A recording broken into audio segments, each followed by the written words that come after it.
umfana wakwaNdwandwe esiyanemukela eThempeli eJemiston. Amen. Ngicela ozongibambela incwadi zimbili nje kuphela. uShembe uNkulunkulu. uRoma u12 u9 no10. Esogcina ngayo uPhilip 2 amavesi mabili nalapha.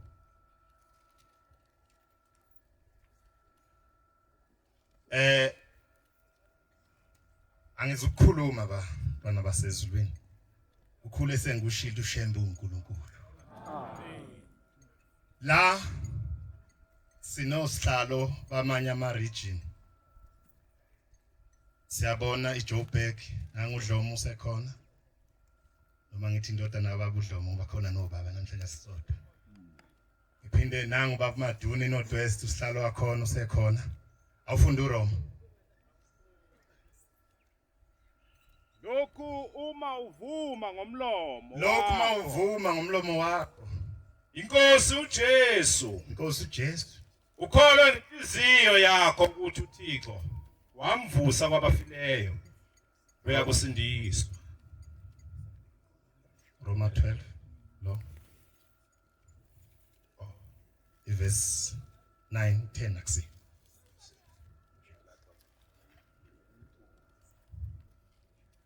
Funda oyiphethe.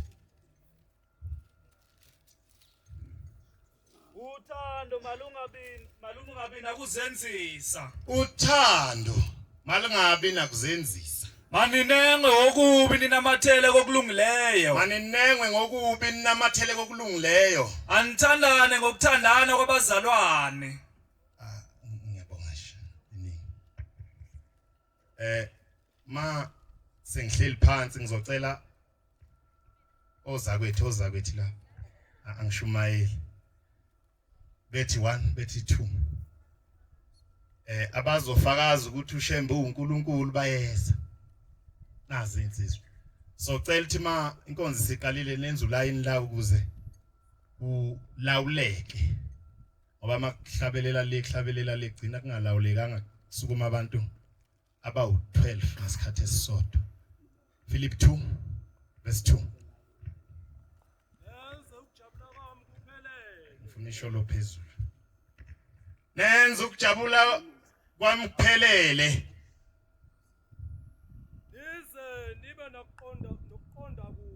Nibe nokuqonda kunye. Nibe nomoya munye.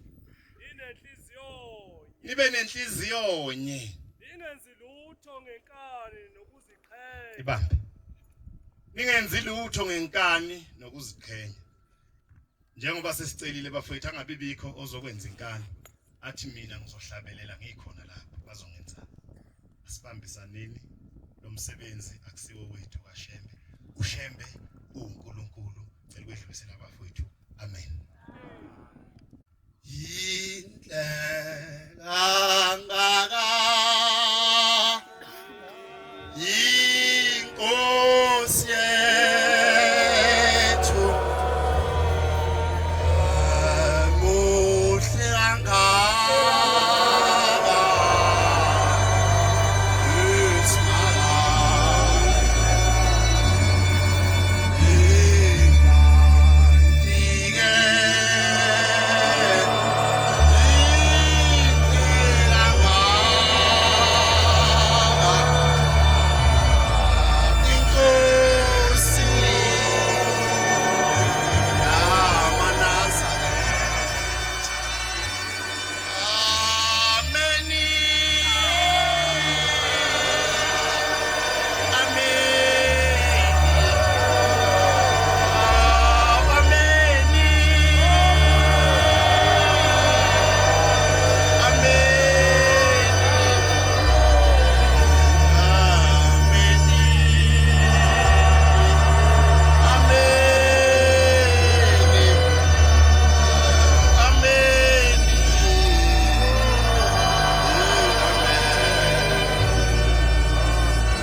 ngiyalukhetha unyazi lwezulu amen lo oguqile eManazaretha uvele emseni Dlomo usihlalo weJohannesburg region sibonga ukuthi sigcine sifikile bafowethu bengingayilungiselela ukuthi umuntu uzokhuluma kodwa ngoba sengize ngasuka kude ngiswere latong njengamanje ngithe ngoba usibizile ubaba la ekhaya umfowethu angikwazi ukungaveli ngicela nje ukubonga ithuba inkosi busana elizweni la nathi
ngiyalukhetha unyazi lwezulu amen umfana wakaMaduna lo ethempelini laseKhanyisani elisebhekistan kumshumayeli uNdlovu nomkhokheli uZangwa ongusihlalo eNorthwest region amen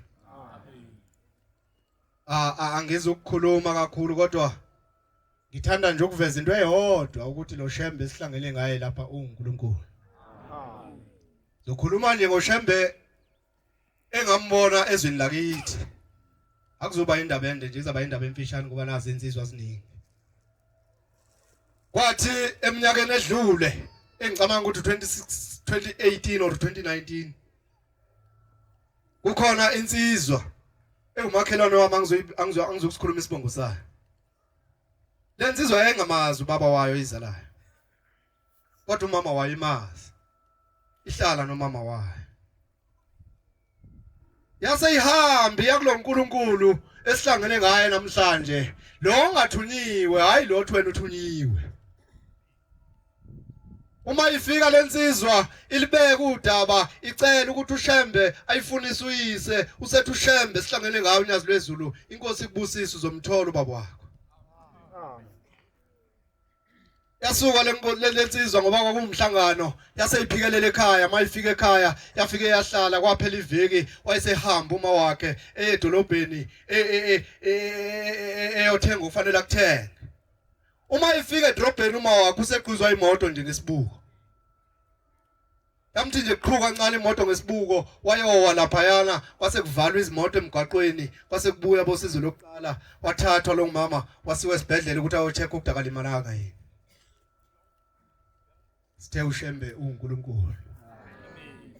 Mayifika lo mama esibhedlela engena udibana nobaba ake wazwana naye eminyakeni edlule engaphezulu kwama20. Uthi lo baba uMasibanibani kade sahlukana salahlekelana kodwa ukuhlukana kwethu wahamba usahlukana umuhle ngabe umntwana waba khona noma akazange aphile uma ekhona usengakanani. Athi umama usekhulile useyinsizwa manje na usenamakhoti unabantwana kwakuthola kwayo insizwa lensizwa kwakuthola kwayo ubaba wayo mebuyele ekhaya umama engalaliswa ngesibhedlela usefika uyayitshena Sibanibani ngithole ubaba wakho. Yamthola leyo insizwa ubaba wayo namhlanje yamazi ubaba wayo usayihlawula nokuyihlawula inkosi busisi nekuzwini.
Ngiyayikhetha inkosi enkulu yasebuhleni unyazi. Amen.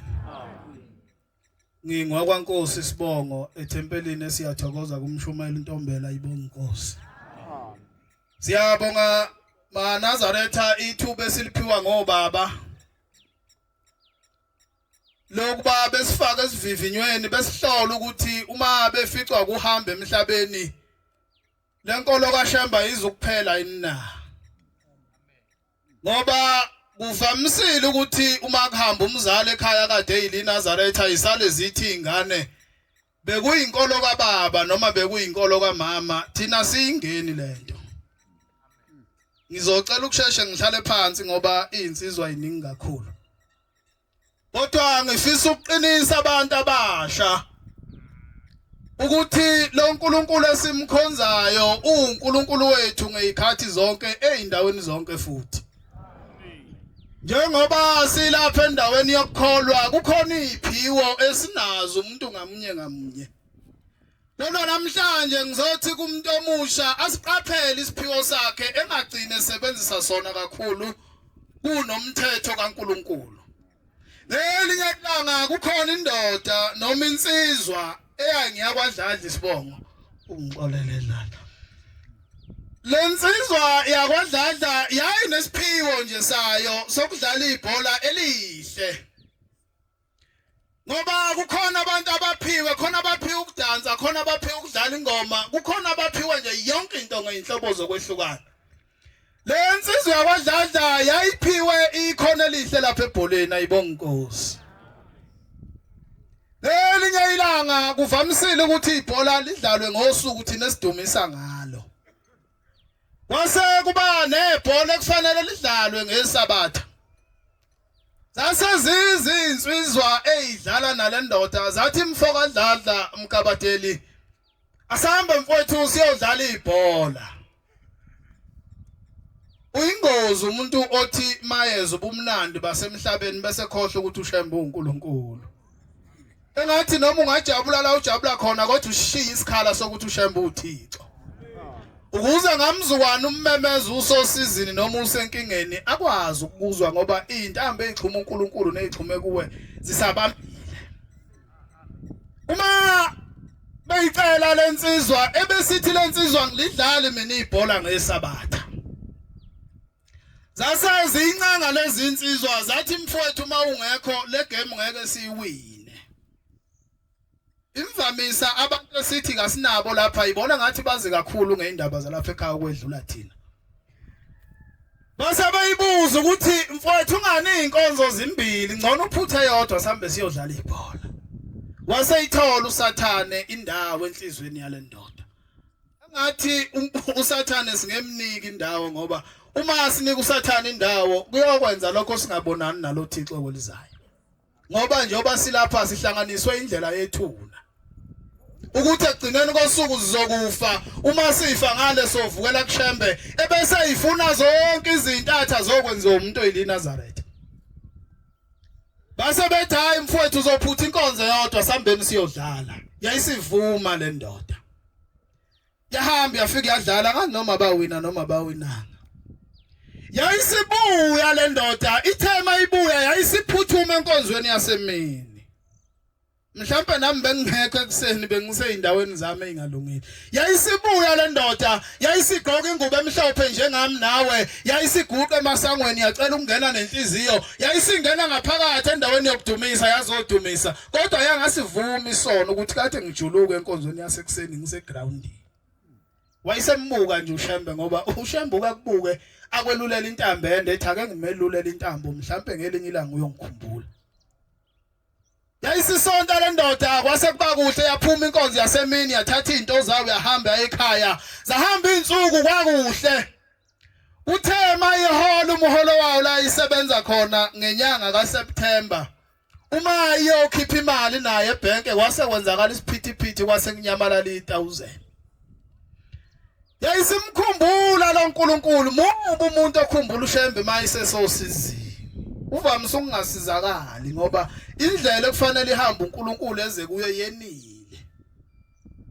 Yayisiyahamba yaNkulunkulu wethu uthi lenkosazana baba ngazi noma idemoni noma yini ngithe ngiyokhipha imali kwi-ATM kwenzakala isiphithiphithi kwanyamalala 1000 Shembe makuyile idemoni ngicela ulinqobe. Kukhona izwe esiphila ngalo elithi inkosi kubusise. Ebese kusala kumuntu omusha ukuthi sikhona nesibusiso somzala enyameni yakhe ngoba uma singekho somzala enyameni yakhe noma singaphuma sikaShembe ngeke sinamathele kuye. yayisihamba le ndoda ithele ndoda ekulaleni kwayo ithi ngabona kuqhamuka izalukazi namakhehla kithi athi mayifika kimi afika athi hey wena mfana kathi uhambile uye kushembe uyonikela uyobuza ukuthi imali yakhe ishonephi umthetho wakhona ufuna kwenzakaleni ngawe lithi leli khehla ngoba mntanami ufika wephulisa batha wena sase siyakhishwa emazulwini sithe mase sihlezi ngaphandle sase sibamba umhlangano ngawe hey khona indaba enkulu engale ezulwini la siyakhona ngazi mhlawumbe awu mina ngiyaye ngoba ngabona ushembe ukuthi uNkulunkulu ithi le ndoda endala sase sibamba umhlangano ngawe wathi omunye hayi ngcono simnikele igebengweni zimgwaze zimbulale abuye eze lapha kithi ezobona ukuthi lento ayenzile yokuphulisa abathi inkulu kangakanani wathi omunye hayi kungcono simfake phansi kwemoto ashayiswe imoto abeyishosha engaphinda ahambe wathi omunye hayi kungcono simqedele umsebenzi lithi lelikhehla mntanami uqhamuka isalukazi esisodwa sasekhaya komama wakho sathi hayi bafowethu asingakwenza kubi kodwa sihambeni siyothatha imali yakhe sibuye sizohlawula ngayo kushembe ngoba njengoba sikhishiwe emazulwini asizukwazi ukuyaphekwa intaba yomhlangano ngoJanuwari uNkulunkulu engathi ngasisiza thina abantu abasha asivala amehlo ongakubona ubumnandi bomhlaba sithi ubumnandi bethu ophelele obusesontweni Nkosi busisene kuzwile amen Nkosi Bobo sise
Ngiyayikhetha inkosi enkulu yasebuhleni bokuphakama.